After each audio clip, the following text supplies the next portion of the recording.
Origins, from PMCs to PIAs. When the Cold War ended, it didn't end for the people trained to run it.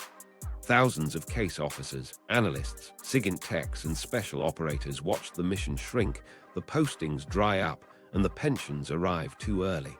The skills didn't vanish. They went private. The 200s turned that trickle into a current. Iraq and Afghanistan created a demand for bodies. Initially guns on, conv, security, perimeter guards, the visible work of private military companies. But inside those contracts was a quieter edge. The firms that could map routes, read atmospherics, and anticipate IED shifts had fewer funerals and better margins. Intelligence, collection, analysis, early warning was the leverage.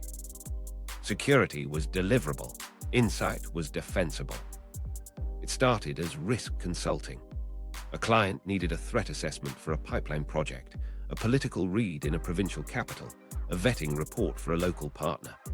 Ex-military logisticians hired ex-Intel colleagues, then built cells. A human guy who knew how to walk a market and come back with names, an imagery analyst who could pull patterns from dust tracks, a linguist who could translate more than words. The pitch was simple: move faster than government, tell the truth without the politics, and sign this NDA. Governments noticed. Outsourcing wasn't just cheaper, it was useful. A private team could go places official passports complicated. They could hire locals quickly, pay in cash, and fold the tent if the story changed. The model solved deniability and procurement lag at once.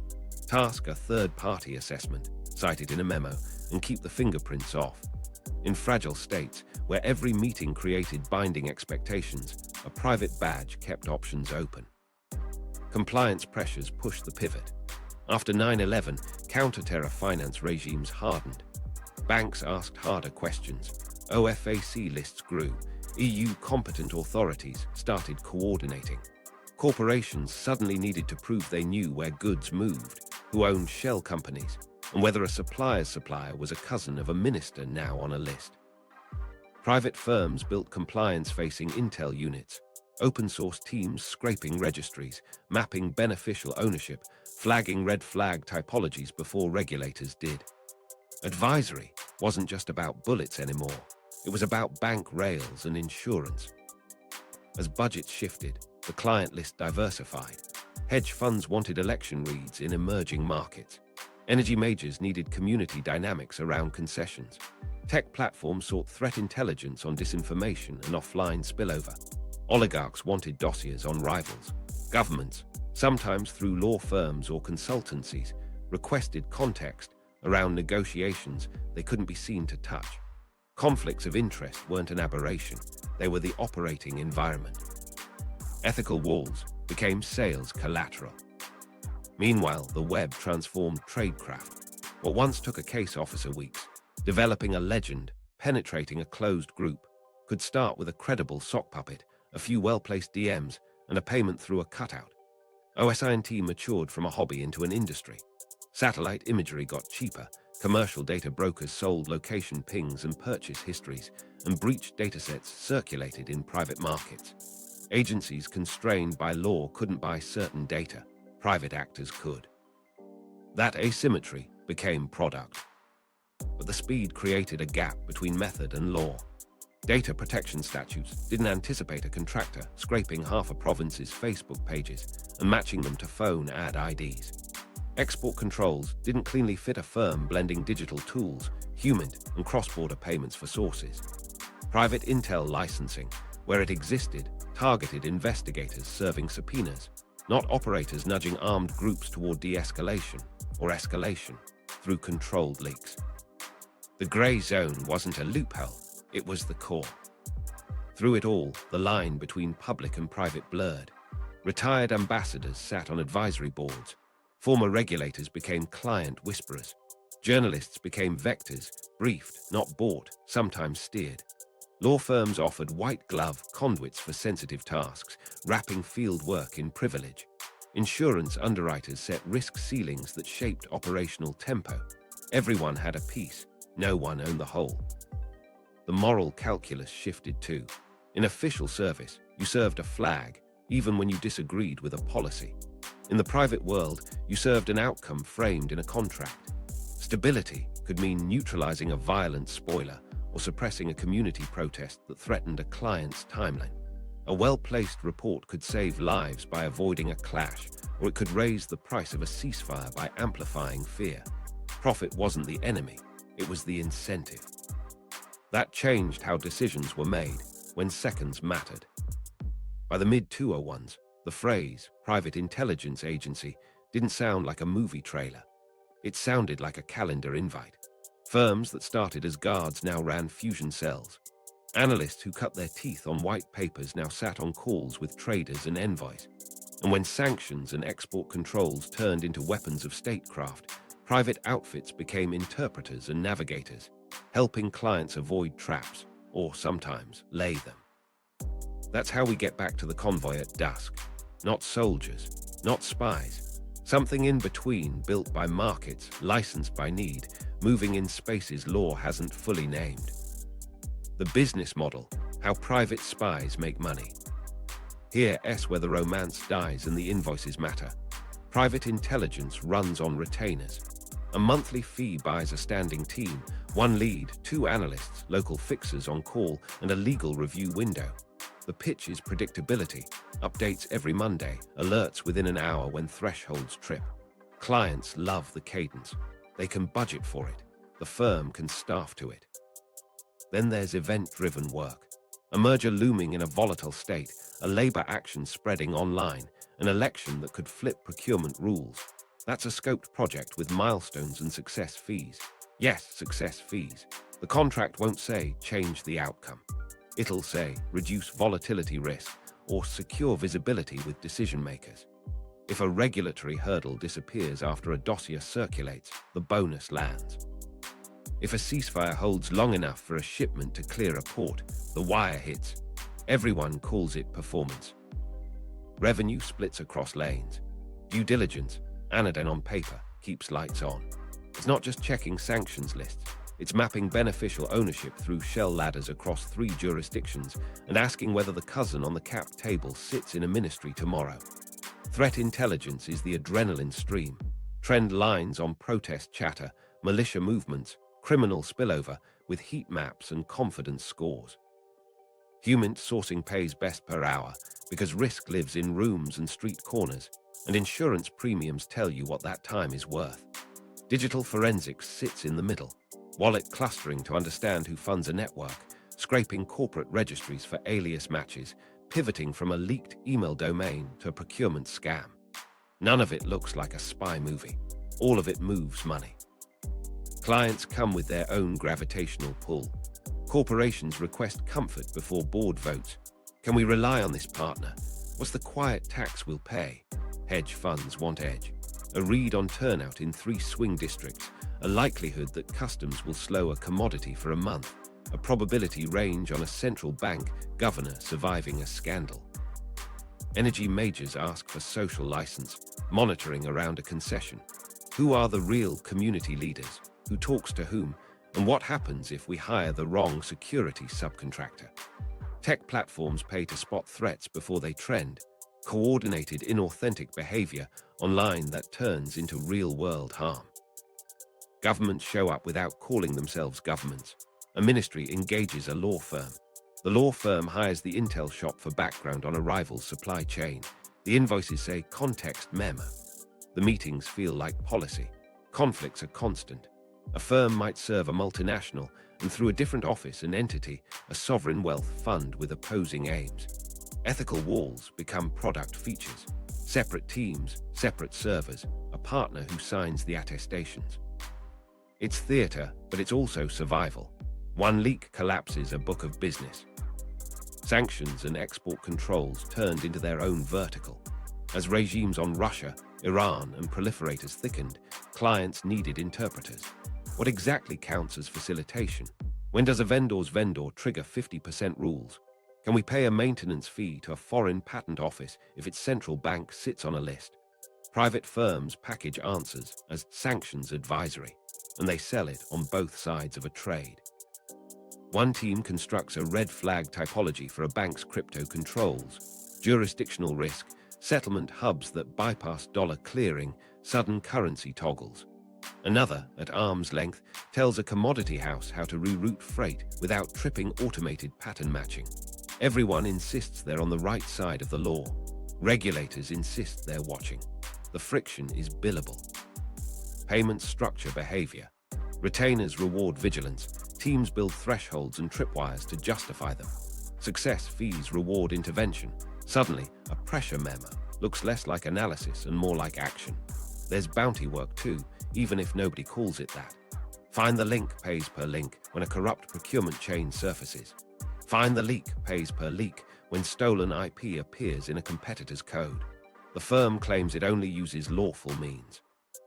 The client doesn't ask which markets sell breached datasets or ad tech location pings at scale. Jurisdiction shopping is part of service delivery. A partner in London will say the work is advisory. A subsidiary in Dubai will sign the subcontract with local collectors. A shell in a Caribbean jurisdiction holds the at-risk engagement and the liability. The bank account sits where correspondent relationships are friendlier. The team moves through airports with business cards that say risk consulting, not intelligence. The regulator's gaze is always a few steps behind. Quiet M&A intel can make or lose billions. A single source who knows when a minister will change a licensing rule, a single satellite sequence that shows activity at a rival site, a single court filing in a provincial registry. Information asymmetry becomes productized alpha. That's how a desk in London ends up speaking to a fixer in a border town about truck counts at 3 a.m., and why a portfolio manager pays more attention to a private brief than a public speech. The market pays for foresight packaged as certainty.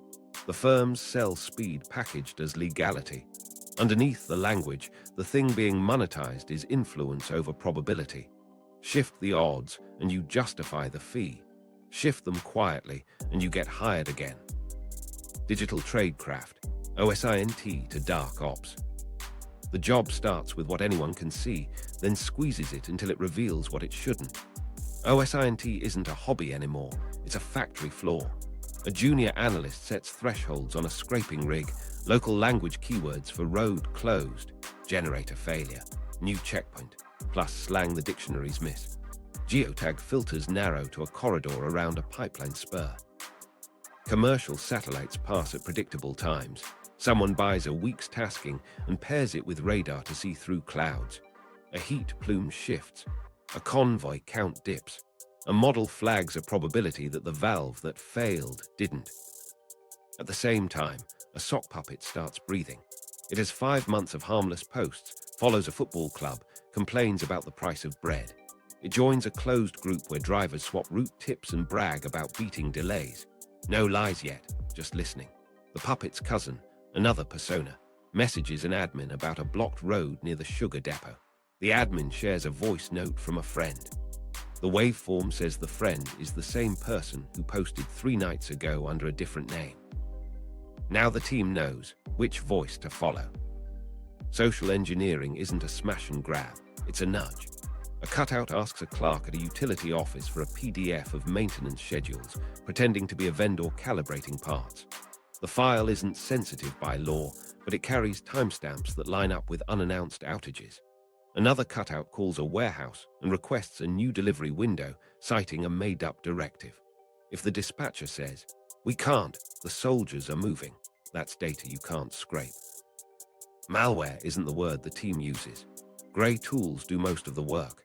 They harvest public-facing misconfigurations, leaky APIs, indexable dashboards with no passwords because someone never changed defaults. If a dashboard lists truck IDs entering a depot and forgets to hide the plate numbers, nobody broke in to see it. But when a client gets a brief saying a malicious front company is diverting fuel, it's because someone pivoted from those plates to shipping manifests to a procurement invoice that shows a name the client recognizes. Data brokers make it easy to get lazy and dangerous. A firm can buy mobile ad tech location datasets legally, billions of pings from apps that sell their exhaust, narrow them to the geofence around a checkpoint and a nearby safe house, cluster devices that appear in both. One belongs to a low-level fixer who thinks he's a ghost. Another belongs to a procurement officer's nephew. Those patterns aren't illegal to purchase, but when governments can't and private teams can, the asymmetry becomes operational power. It also becomes liability when a regulator asks, "How did you know that?" Breached datasets live in quiet markets. A team doesn't hack a mailbox. It buys access to a trove dumped months ago, IDs, emails, hashed passwords from a local ISP. Cross it with corporate registry emails and a union roster, and suddenly you can guess which logins still work on a badly configured CMS. The rule inside the team is simple. If it needs breaking and entering, don't. But reality crowds the line. One operator says, "We didn't access content, just headers." Another says, "Headers told us which meeting to attend." Both know what they're doing. Crypto tracing used to be a parlor trick. Now it's workflow. A wallet that paid a Telegram admin for signal access also paid a shipping agent in a port with a sanctions problem. A clustering tool maps linked wallets, and a compliance-style typology emerges. Settlement hubs outside dollar clearing, sudden currency toggles to avoid SWIFT. A boutique bank in a permissive jurisdiction offering proprietary online systems to obfuscate clients. The brief doesn't accuse, it describes. But the bank that reads it adjusts controls. The logistics firm that reads it reroutes. The malicious financier notices payments take longer, and someone new calls from a different number to ask old questions. Blockchain analytics meet old-school tradecraft when cash moves offline. The team buys a phone top-up from a corner kiosk and watches which wallets sweep the merchant's funds every evening. One wallet is a collector, consolidating payments from Western Union-like shops. The address appears in a public seizure filing thousands of miles away. That's an impact path without a headline. The seizure chills a network. The chill shifts a timetable. The timetable changes a negotiation. Meanwhile, the team runs parallel lanes to avoid spooking targets. OSINT pulls threads. Human checks if the threads are real. A source says a new commander insists on coded phrases over radio. A junior analyst runs audio through a classifier trained to spot the same voice masked by different noise. False positives abound, but one clip repeats a rare background hum, a borrowed generator. The next satellite pass shows a generator moving from a construction site to a compound. If you're only looking at one layer, you miss it. That's why the cells sit together. Regulators live in this world too, just slower. OFAC guidance updates on a Thursday ripple through bank screening rules by Monday, and private teams feel the squeeze when accounts freeze in the middle of an operation. EU national authorities publish red flags. Front companies in unrelated sectors, proprietary settlement hubs, sudden switches to third-country shipping that look suspiciously like last month's brief. The job isn't to stay ahead of law. It's to avoid leaving fingerprints while you do. There's a risk that speed becomes a drug. Dashboards refresh, models glow, and someone wants a yes or no. The right answer is a probability with caveats. The paid answer is action. That's how digital tradecraft slides toward darker ops, when the model says 90% and the client hears certainty. The smart teams build friction into the system. Second reviews, cold starts. Wait a day rules when a signal looks too perfect. Because sometimes a signal is bait. A Telegram channel that looks like a leak is mirrored from a Sanctions watch group to see who bites. A login that's too easy leads to a honey pot. The bright line isn't a law, it's survival. The next move belongs to people. Human sources, buying access, buying influence. Data points don't lean over a table and whisper the thing you didn't know to ask. People do. That's why every digital lane eventually runs into a room, a tea stall, a back seat. Somewhere a human decides to trade what they know for what they need. Recruiting starts with pressure points. Debt is the most common. A port scheduler is 3 months behind on a mortgage. A cousin's medical bill just doubled. Ego works too. A guard wants to feel important. A junior officer wants to be noticed by someone who gets it. Grievance burns hottest. A driver humiliated at a checkpoint. A dismissed clerk convinced a rival stole his promotion. Greed is blunt, but it's honest. The pitch isn't cinematic. It's practical. You have something small that matters to someone bigger than both of us, and you'll be safer if I help you shape how it moves. Approach is an art because exposure is a math problem. A front company places an ad for route optimization interviews, gift cards, and per diem pull-in drivers who talk logistics without realizing their mapping influence. A procurement compliance survey lands in inboxes, and one respondent writes longer than the form allows, adding a phone number for clarification.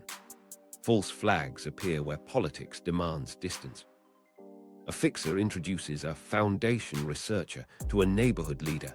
She's actually vetting which elders matter when a plant opens. You don't lie about facts, you lie about purpose. Vetting under pressure turns rumor into risk scoring. Two independent lanes must corroborate before a name gets paid. A local journalist says a dispatcher is clean. A shopkeeper says the same dispatcher always leaves early on militia paydays. Cross-check against plate data and fuel receipts, and a picture hardens. The insurer reads it too. Underwriters aren't in the room, but their rules shape who goes in and how long they stay. If a source meeting crosses an internal risk ceiling, the team changes the venue, cuts the time, or pays remote. The policy isn't cowardice, it's survival and solvency. Travel and visa exposure, a leverage most sources don't see until it's too late. A mid-level official with a child's scholarship abroad suddenly cares about watchlists. A union organizer awaiting a conference visa learns that additional processing can stretch forever when a name hits a database. The firm doesn't threaten. It simply offers clarity. Answer a few questions truthfully, and we can write a letter that explains you're not who a pattern matcher thinks you are. That help isn't free, but it isn't extortion either. It's the reality of borders in a world that shops for risk. Protection sits on mundane rails, staggered payment channels, cash only for certain tiers, preloaded cards under names that wouldn't travel. Phones are an enemy. Sources get clean devices with contact protocols. Never save names, never reply twice in a row, move to dead drops if a call comes after midnight. Meetings happen where normal activity hides attention, markets, clinics, bus depots. Never the same one twice. The most important rule is psychological. The source chooses the exit. If they push the panic phrase, "I forgot the blue folder," everything stops, even if the client is screaming for the final confirm. Turning information into action exposes the seam between reporting and directing. A customs officer says a consignment will be delayed by order. The team can write that fact into a brief, or they can ask the officer a second question in a second meeting. If another port authority asked for help to clear humanitarian shipments faster, what would they need? Now they're shaping a path, nudging another actor, and the line blurs. The safer guideline is intent. Never instruct, never pay for an act, never make someone a target. But intent is hard to audit when outcomes pay bonuses. Micro story. A fixer takes cash for a SIM card. It's a trivial thing, $10, a receipt scrawled on cardboard. The card registers 2 late-night calls to the same number, then goes dark. A week later, that number texts a mechanic about a silent part for a generator. The phrase feels odd. The analyst who flagged it runs it against a small dictionary built from intercepted slang. Silent maps to unmetered. The generator powers a remote valve. A human lead meets the fixer in a crowded clinic hallway and asks, "Who uses that card when he can't borrow the boss?" "S." The fixer points with his eyes to a driver who always gets waved through a third checkpoint. One SIM card, one phrase, one nod. That's a network diagram with a pulse. There's an economy to sources. Some sell once and vanish. Some become nodes, paid modestly, protected fiercely, never asked to do more than talk. The most dangerous are the hungry ones who suddenly volunteer. They're either bait or on fire. The team tests them with low-stakes questions, builds time into the process, and refuses to let a client's clock accelerate a burn. Meanwhile, paranoia tightens. An operator hears the same scooter engine idle outside 2 different cafes. The team shifts to air-gapped devices, kills a meeting, reroutes a courier. A delay frustrates everyone. It also keeps people breathing. When a person trusts you with the thing that could ruin them, you inherit a share of that ruin. The job is to extract insight without extracting safety. That's why the best teams leave money on the table rather than push a source into a task that changes their pattern. The payoff is rarely dramatic. It's a small detail placed at the right time that makes a convoy pause or a negotiator blink. That's influence you can't scrape. That's why the conv at dusk mattered. It moved because someone did. Case file setup.